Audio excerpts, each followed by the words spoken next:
IBPS clerk examination 2 दिन का खत्म हो गया है। सभी के सभी शिफ्ट आपकी खत्म हो चुकी है। 31 तारीख को 1-2 शिफ्ट का एग्जामिनेशन बचा है। तो बहुत सारे कमेंट्स आने स्टार्ट हो गए हैं, तो मैं आपको ज्यादा वेट नहीं कराऊंगा। बहुत जल्दी हम डिस्कस कर रहे हैं कि इस साल का जो एग्जामिनेशन था वो कैसा क्या कुछ रहा था, कैसा बच्चों का परफॉर्मेंस निकल के आया है, कैसे रिस्पॉन्ड किया सभी के सभी स्टूडेंट्स ने, मेजॉरिटी ऑफ कैंडिडेट ने कैसा यहाँ पर रिस्पॉन्ड किया और क्या कुछ चेंजेस हमें देखने को मिल सकते हैं इस साल। तो जो चीजें मैंने पिक की हैं वो सारी की सारी चीजें आप सभी के साथ में डिस्कस करने वाला हूँ। देखो, एक सजेशन हमेशा मेरा रहेगा कि मेंस एग्जामिनेशन की तैयारी आपको पहले दिन से ही करनी है ना।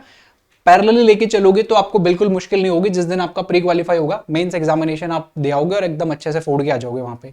लेकिन अगर आप वेट करोगे ना प्रीलिम्स एग्जामिनेशन के क्वालिफिकेशन का, तो समय बहुत कम मिलता है। तो इसलिए आपको शुरू से ही लेके चलना चाहिए उसे। प्रीलिम्स केवल क्वालिफाइंग नेचर का है, ये बात खुद को आप बताते रहा करो टाइम टू टाइम। अब आ जाते हैं हमारे इस सेशन पे, जिसमें हम डिस्कस करने वाले हैं कि इस साल एग्जामिनेशन ने कैसे बिहेव किया, क्या कुछ कट ऑफ रह सकता है सर, क्या कुछ हमारा सेफ स्कोर रह सकता है। बहुत सारी चीजें हैं, बहुत सारी चीजें डिस्कस करनी है आप सभी के साथ में। देखो, कौन सी शिफ्ट मुश्किल थी, कौन सी शिफ्ट हार्ड थी, ये सब कुछ हमने इस बार डिस्कस किया है। मैंने काफी सारे इस बार एनालिसिस दिए हैं आप सभी को, इस चैनल पे भी दिए हैं और टेक्स्ट बुक वाले चैनल पे तो हर एक शिफ्ट का एनालिसिस हमने दिया था। तो लगभग हर एक शिफ्ट का डेटा हमारे पास में था, कैसा क्या कुछ बिहेवियर रहा स्टूडेंट्स का वो भी हमारे पास में था। तो सारी चीजें बताई गई है, कौन सी शिफ्ट मुश्किल थी, कौन सी शिफ्ट थोड़ा सा ज्यादा ही मुश्किल चली गई थी, कौन सी शिफ्ट थोड़ी सी आसान थी, वो सारी चीजें आपको पता है। देखो, एक चीज मैं आपको बता देता हूं, मुश्किल शिफ्ट में होता है, आसान शिफ्ट में आपका एग्जामिनेशन होता है, वो हमारे हाथ में नहीं है सर, वो हमारे हाथ में बिल्कुल भी नहीं है हमारा कौन से शिफ्ट में एग्जामिनेशन होने वाला है। हमेशा क्वेश्चन पेपर के अकॉर्डिंग रिस्पॉन्ड करना, ये हमने हमेशा सीखा है और हमेशा मैं आपको यही चीज कहूंगा। एक और चीज है सर, नॉर्मलाइजेशन कैसे काम करता है अगर हमारा मुश्किल शिफ्ट में एग्जामिनेशन था तो ये चीज मैं आपको एक्सप्लेन कर चुका हूं हमारे एक सेशन में, जो अभी मैंने लिया था लगभग 10-12 दिन पहले। तो चैनल पे अवेलेबल है, एक बार आप उसको जरूर से जरूर देख लीजिएगा। एक चीज मैं बताऊं, यहाँ पे नॉर्मलाइजेशन आपके मार्क्स को तो इक्वल कर देगा, उसका जस्टिफिकेशन तो है आईबीपीएस के पास में। लेकिन जो मोरल डाउन होता है ना बच्चे का, लगातार मुश्किल सवाल देख के, लगातार डिफिकल्ट क्वेश्चंस को देख देख के, जो मानसिक रूप से वो थक जाता है ना, मानसिक रूप से आघात जो पहुंचता है ना, उसका जस्टिफिकेशन नहीं है ना। तो आईबीपीएस के पास में है और मेरे पास में तो देखो है ही नहीं, बिल्कुल भी नहीं है। ठीक है, वो एक भी परसेंटाइल मेथड से लेवल कर रहे हैं सभी बच्चों को परफॉर्मेंस के अकॉर्डिंग, हर एक शिफ्ट के परफॉर्मेंस के अकॉर्डिंग। लेकिन जो मोरल डाउन हुआ ना वो कहीं वो रेस्ट्रिक्ट करता है वो अपना बेस्ट निकालने से, है ना। आप अपना बेस्ट देने जा रहे हो लेकिन लगातार डिफिकल्ट क्वेश्चन ही मिलते जा रहे हैं, थोड़े कैलकुलेटिव क्वेश्चंस मिलते जा रहे हैं, तो कहीं ना कहीं वो मोरल डाउन होता है और वो जस्टिफिकेशन नहीं है किसी के पास में भी।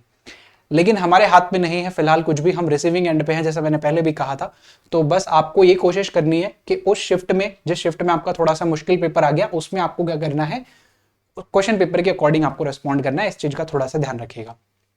Got it. लेकिन बहुत सारी ऐसी शिफ्ट भी है जिन शिफ्ट में स्टूडेंट्स के स्कोर 90 प्लस भी रहे, है ना। 90 प्लस अटेम्प्ट काफी सारे स्टूडेंट्स ने किए। तो मैं आपको 2-3 चीजें बताता हूं जो इस बार मैं समझ पाया हूं इस पूरे के पूरे पेपर को देखने के बाद में। अगर आपका स्कोर कह रहा हूं, देखो, अगर आपके अटेम्प्ट 90 प्लस है, अगर आपके अटेम्प्ट 90 प्लस है, 92 है, 95 है, 98 तक भी बच्चों के अटेम्प्ट गए बहुत सारी शिफ्ट में, तो आप सभी मेंस एग्जामिनेशन में बैठने वाले हो, है ना। क्योंकि आप सभी के पास में थोड़ा सा वो एक्यूरेसी का मार्जिन भी है कि भाई 95 अटेम्प्ट कर लिए, 98 अटेम्प्ट कर लिए, 5 से 6 सवाल हमारे गलत भी होते हैं तो भी हम 90s के आसपास हैं अभी। तो आपके पास में वो मार्जिन है, वो गलती करने का मार्जिन है आपके पास में। लेकिन वही बात है सर, जबरदस्ती अगर मैं 95 करके आया हूं और उसमें से मान लो गलती मेरे 10 हैं, तो फिर गड़बड़ हो जाएगी यहाँ पे भी। तो इसलिए एक्यूरेसी को तो मेंटेन करना है, चाहे आपका स्कोर 90 प्लस हो, अटेम्प्ट 90 प्लस हो, चाहे 70 हो, हमेशा ध्यान रखिएगा एक्यूरेसी। बाकी मुझे लगता है 90 प्लस वाले जो स्टूडेंट्स हैं उनकी एक्यूरेसी अच्छी ही है, क्योंकि 90 प्लस जिसने अचीव किया होगा ना, उसने डेफिनेटली क्वांट और रीजनिंग में 65 अटेम्प्ट जरूर से जरूर किए होंगे, जरूर से जरूर किए होंगे। और इंग्लिश लैंग्वेज में भी वो फिर 25 प्लस ही रहा होगा, या हो सकता है क्वांट और रीजनिंग में मिला के वो 65 प्लस है। तो जो स्टूडेंट क्वांट रीजनिंग में मिला के 65 प्लस जा रहा है ना, तो वो कोशिश करता है इंग्लिश लैंग्वेज में भी उसकी एक्यूरेसी अच्छी हो। वो इंग्लिश में भी ठीक ठाक ही मिलेगा फिर आपको, वो ऐसे नहीं मिलेगा कि वहां 25 अटेम्प्ट कर रहा है तो उसके 15 ही गलत निकल आएंगे। ऐसे स्टूडेंट नहीं होते फिर वो ऐसा होता है कि हाँ, इंग्लिश लैंग्वेज में शायद उन्होंने 25-26 किए तो 2 या 3 सवाल वहां पे गलत हो जाए, लेकिन उनके पास में अगेन मैं कहूंगा मार्जिन है। तो ये तो सभी के सभी मेंस एग्जामिनेशन में बैठने वाले हैं, चाहे आप किसी भी स्टेट से हो, किसी भी कैटेगरी से हो, फर्क नहीं पड़ता है। जनरल वालों की बात कर रहा हूं मैं वैसे तो, लेकिन फर्क ही नहीं पड़ रहा था। जनरल वाले सेलेक्ट हो रहे हैं अगर इसमें, तो फिर बाकी शिफ्ट वाले भी, बाकी जो कैटेगरीज वाले हैं वो सारे के सारे सेलेक्ट हो जाएंगे। जो सबसे ज्यादा डाउट में है ना वो ये है, और वो सबसे ज्यादा सवाल यही पूछ रहे हैं तो देखो यहां पे अगेन आपका स्कोर हो सकता है 85 रहा हो, 80 के आसपास रहा हो, 82 87 इस रेंज में अगर आप हैं तो यहां पर ना हाई एक्यूरेसी की बहुत डिमांड होगी, बहुत ज्यादा आपको एक्यूरेसी चाहिए यहां पे, हाई एक्यूरेसी। यानी कि मार्जिन थोड़ा सा कम हो गया आपका, वो गलती का गुंजाइश कम हो गई। इनके पास में थोड़ी सी ज्यादा गुंजाइश है कि भाई हम 4 सवाल भी गलत करेंगे तो भी चलेगा, 5 करेंगे तो भी चल जाएगा, थोड़ा सा काम हमारा। लेकिन अगर मान लीजिए 85 के आसपास अटेम्प्ट है और आप उस स्टेट से आते हो जिसका कट ऑफ पिछले 3 4 5 साल से 85 के आसपास ही रहा है, तो वो मार्जिन आपका थोड़ा सा कम हो गया है। तो यहां पर आपकी जो एक्यूरेसी है ना वो आपको सिलेक्शन दिलाएगी। स्कोर तो आपने कर दिया, अटेम्प्ट आपने कर दिया काफी अच्छे से, लेकिन वो जो एक्यूरेसी है वो आपको यहाँ पे मेंस एग्जामिनेशन में बैठाने वाली है, तो इस बात का ध्यान रखिएगा। एक और रेंज है सर 70 टू 80 वाली। अब ये जो रेंज है ना आपके पास में 70 टू 80 वाली, ये वो रेंज रही है स्टूडेंट्स की, अच्छे स्टूडेंट्स की, जो डिजर्व करते थे 80 90, जिनमें पोटेंशियल है 90 बनाने का, जिनमें है पोटेंशियल, लेकिन हार्ड शिफ्ट आने की वजह से वो 70 टू 80 के बीच में रुके, 78 के आसपास रुक गए, 75 के आसपास रुक गए, लेकिन उन्हें पोटेंशियल था, वो 90 बना सकते थे अगर वो दूसरे शिफ्ट में होते तो इनके साथ में नॉर्मलाइजेशन जो है वो बहुत अच्छे से काम करेगा। सारी शिफ्ट के बारे में पता है आपको, कौन सी शिफ्ट मुश्किल थी, कौन सी शिफ्ट हार्ड थी, वो मुझे बताने की जरूरत नहीं है, हर एक शिफ्ट का डेटा है आप सभी के पास में। तो अगर आपका उन शिफ्ट में एग्जामिनेशन था तो 70 टू 80 के बीच में आप हो, और एक्यूरेसी, देखो एक्यूरेसी तो हमेशा आपको मेंटेन करनी पड़ेगी, हमेशा देख लो तीनों के तीनों जो आपके यहाँ पे कैटेगरीज है ना, तीनों के तीनों जो जोन है उसमें तीनों में एक्यूरेसी की थोड़ी ज्यादा जरूरत पड़ रही है। तो यहाँ पे आपकी एक्यूरेसी अच्छी है और आपका डिफिकल्ट शिफ्ट में एग्जामिनेशन था, 70 टू 80 के बीच में अटेम्प्ट है, आप सभी भी मेंस एग्जामिनेशन में बैठने वाले हो, इस बार देख लेना। हाँ, इजी शिफ्ट में जहां पे 90s में स्कोर हो रहा है वहां पे अगर आप 70 पे रुके हो तो थोड़ा सा मुश्किल हो सकता है आपके लिए, है ना। तो थोड़ा सा यहाँ पे हार्ड की तरफ आपको चैलेंज मिल सकता है कि भाई प्रीलिम्स एग्जामिनेशन में थोड़ा सा क्वालिफिकेशन आपका रुक जाए।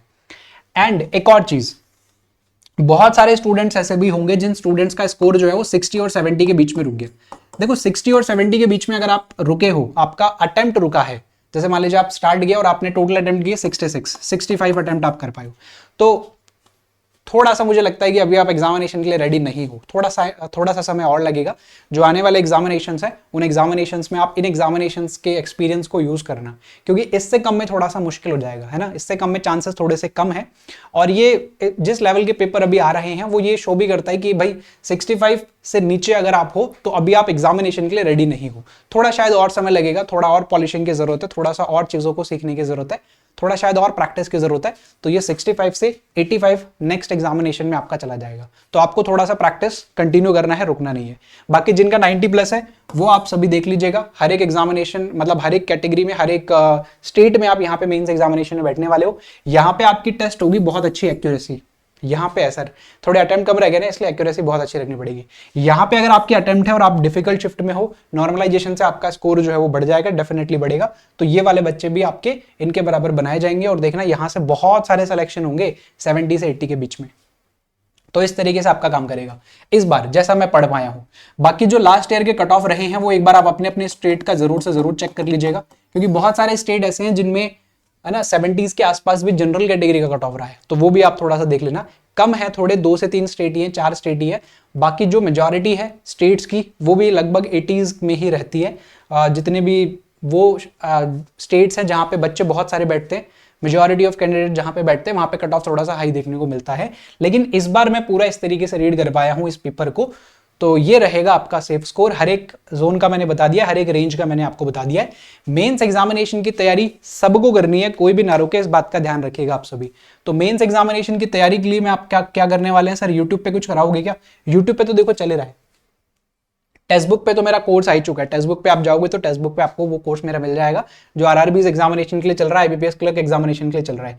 लेकिन यूट्यूब पे क्या करेंगे सर हम? देखो यूट्यूब पे क्या करने वाले हैं, सबसे पहली चीज तो एक तो कल मैंने कंप्लीट परसेंटेज का क्लास डिस्कस किया था, 2.5 घंटे का एक क्लास है, इसमें आपको मैंने सारे के सारे परसेंटेज के कॉन्सेप्ट सिखा दिए।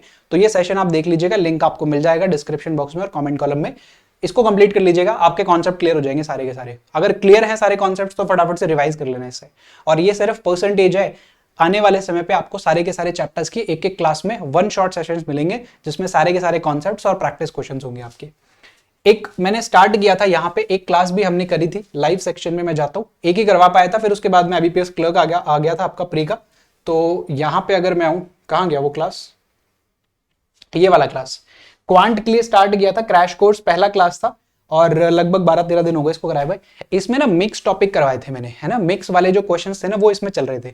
लेकिन अब मैं ये कोशिश कर रहा हूं कि आपको टॉपिक वाइज कराऊं, टॉपिक वाइज जो क्लासेस होंगे मेंस की वो सारी की सारी क्लासेस कराऊं।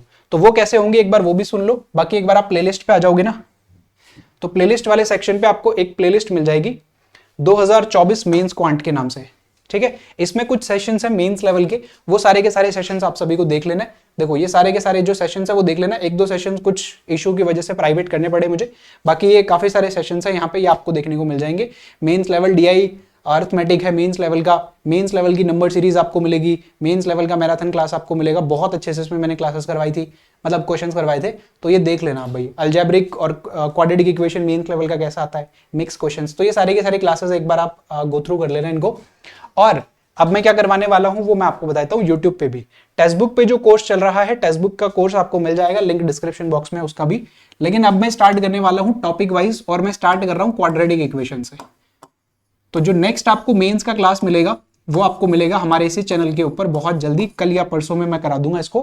क्वाड्रेटिक इक्वेशन का क्लास रहेगा, उसमें केवल क्वाड्रेटिक इक्वेशन डिस्कस करेंगे, फिर ऐसे ही नंबर सीरीज डिस्कस करेंगे, फिर उसके बाद में हम डीआईज के भी टाइप वाइज करेंगे, जैसे पाई चार्ट कर रहे हैं तो पाई चार्ट का पूरा क्लास रहेगा। उसके बाद में अर्थमेटिक हम करने वाले हैं, और अर्थमेटिक को भी मैं कोशिश करूंगा आपके प्रीवियस एग्जामिनेशन, प्रीवियस ईयर जो आए हुए पेपर है उन्हीं के तरीके से डिजाइन करूं, और वहां पे हम अच्छे से प्रैक्टिस करें यूट्यूब पे भी। तो जो क्रैश कोर्स मैंने स्टार्ट किया था अब वो आगे बढ़ेगा, अब वो आगे बढ़ेगा, क्योंकि अब आपके पास में केवल और केवल मेंस एग्जामिनेशन का पढ़ना है। प्रीलिम्स से फ्री हो चुके हो आप सभी। सर आईबीपीएस पीओ प्रीलिम्स आने वाला है मेरा, तो आईबीपीएस पीओ प्रीलिम्स की मैं टेक्स्ट बुक के ऊपर, टेक्स्ट बुक का जो यूट्यूब चैनल है वहां पे क्लासेस करा दूंगा, वहां से आप कर लेना। यहाँ पे मैं सिर्फ और सिर्फ मेंस कराने वाला हूं, तो आप जुड़ जाओ अब मेंस एग्जामिनेशन के लिए। मेंस एग्जामिनेशन की क्लासेस जो है वो लगातार चलेंगी अब यहाँ पे। गॉट इट, क्लियर हो गया। तो बहुत सारी चीजें मैंने प्लान किया आप सभी के लिए। सेशन को शेयर कर देना, लाइक कर देना, अपने सभी दोस्तों को बता देना कि भाई लाइव क्लासेस जो स्टार्ट हो गई हैं इसके ऊपर। कोशिश करेंगे क्लासेस को सुबह 10 बजे के आसपास शुरू करने की, है ना, 10 सवा 10 के आसपास क्लास को शुरू करने की, क्योंकि उसके बाद में मेरे टेक्स्ट बुक के जो क्लासेस है वो लगातार शुरू हो जाती है, और रात को फिर 8-9 बजे तक वो लगातार चलती है, तो फिर वहां पर मेरे पास में स्लॉट अवेलेबल नहीं है। तो सुबह ही कोशिश करेंगे सवा 10 के आसपास जुड़ने की, आप सभी कोशिश करना।